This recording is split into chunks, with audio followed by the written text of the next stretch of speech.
Hello, friends. It's Chapo.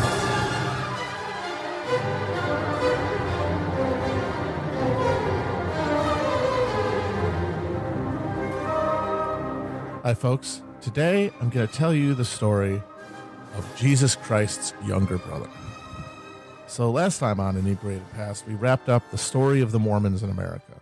This journey from a marginal cult into one of the most thriving Protestant subsects in America, and how it burst out of the ferment of the early 19th century, which is really when modernity really starts to emerge, and in its emergence create a host of social reactions to the rapid changes that capitalism was going to bring to human lives.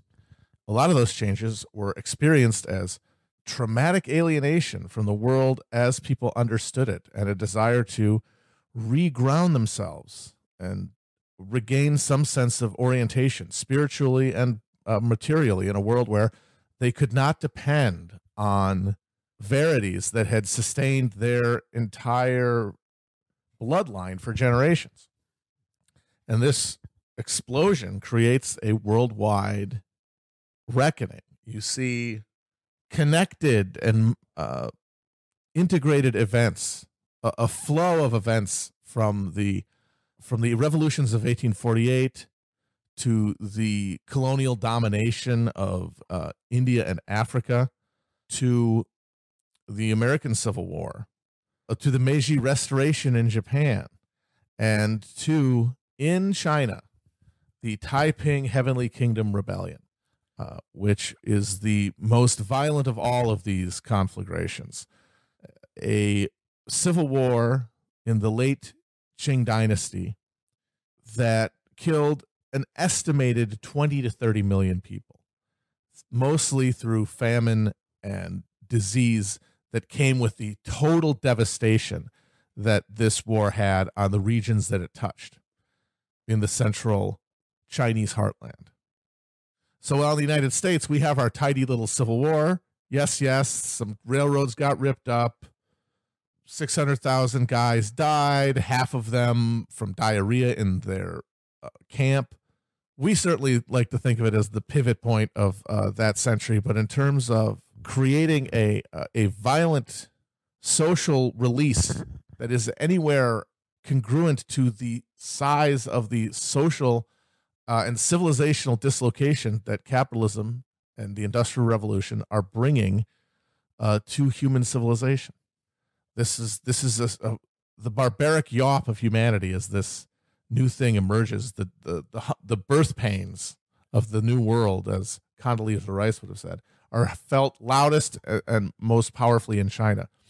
And that's because while in America, the religious-infused alienation from emergent capitalism got to express itself in minority religious traditions that were able to thrive on the margins. And even when they were seen as threats to central power and repressed, like the Mormons, were able to flee to the free real estate, to the west of the American continent. Well, in China, in this same period, there's no free real estate to be had. And the social group that the heavenly father of this new cultic dynasty, who is named Hong Jiquan, are the Hakka people.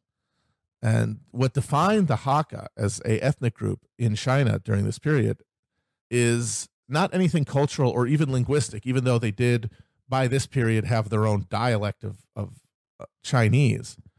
But they were defined by their landlessness. Hakka means guest people, basically, because the Hakka descended from Han Chinese who lived in the central plain in northwestern China, the part of China that is most exposed to the depredations of the horse nomads of the Eurasian steppe, and also with the least stable environmental conditions for agriculture, leading to more susceptibility to droughts and famines. This combination meant that there has been, over the course of Chinese history, since even before the empire had been, the first emperor had been crowned, there's a flow of erstwhile peasants from northern China into central and southern China. And because those areas had land that had been spoken for generations, because of the persistence of the Chinese state and its ability to enshrine property rights, it meant that when the Hakka showed up and continued to show up, they were pushed to the agricultural geographical margins of the places that they settled in. They had very little access to anything other than laboring off the sweat of their brow. They were proto-proletarians in this sense. They're rural proletarians, which is what Mao would later recognize them as, because they had never had any, at least in their current social conditions, had never had access to common husbandry or a peasant smallhold. They had always been at the mercy of those who would pay them. And so that means that the most common job of the Hakka at this period are as agricultural laborers for larger landlords. But the military also saw a large amount of Hakka in it, because that was another option, a way to make a living as an outsider, even after generations in these areas. Now, there's one main vehicle for social advancement accessible to anyone, theoretically anybody in China, down to the lowliest peasant. And that is entry into the state bureaucracy, to become a mandarin of the imperial state. And this is what distinguishes, more than anything, China from Europe at this period, and I think explains why, by this period that we're talking about, the early 1800s, you have a European capitalist social structure wrapping around a technological regime and taking over the fucking planet. Meanwhile, China, which has this persistent imperial state structure stretching back 2,000 years, and a place where every invention, every technological innovation that had gone into building capitalism had also been invented, often centuries before they emerged in Europe. But none of them cohered into capitalism.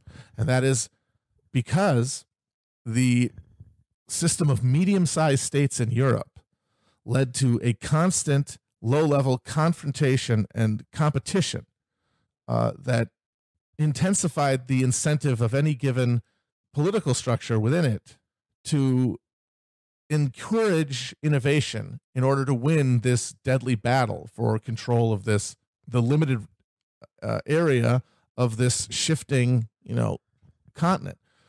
In China, however, because of their proximity to the steppe and the reality of nomadic invasion as the fact of life for any social order, that sort of inefficiency that saw the landlords of Europe were able to not just acquire rents, but also assert military and political power. That simply could not be allowed to sustain itself. And in fact, feudalism in China is destroyed at exactly when the imperial rule finally emerges out of the Warring States era, because it could not be afforded.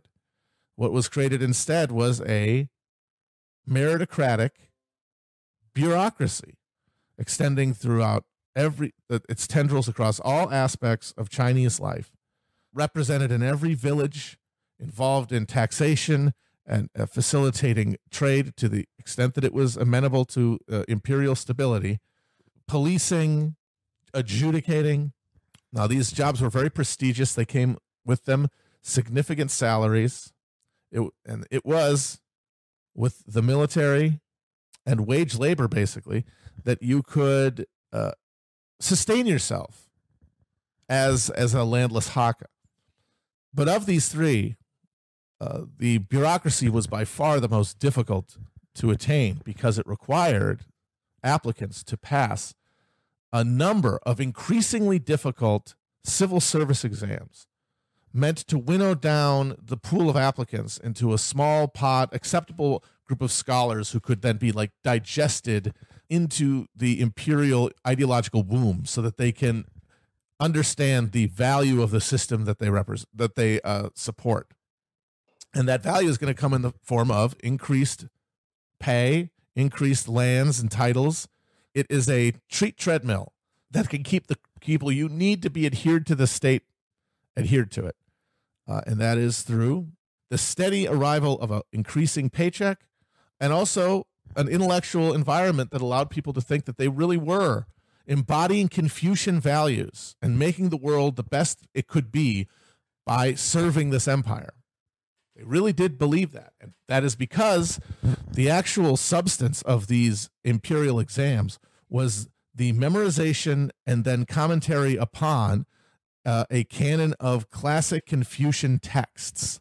Any young boy who was going to, and they were all, of course, boys, who was going to apply for the courses of testing were required by the time they were children to have memorized what are called the 4 books and 5 classics, which is the Confucian canon written in 300 BC that and in the era before the imperial system had emerged, in which the moral structure is based on achieving stability and achieving peace, and then allowing justice to flow from that, which becomes a very useful ruling ideology for an imperial form of government, which is why Confucianism is the dominant intellectual current in Chinese society.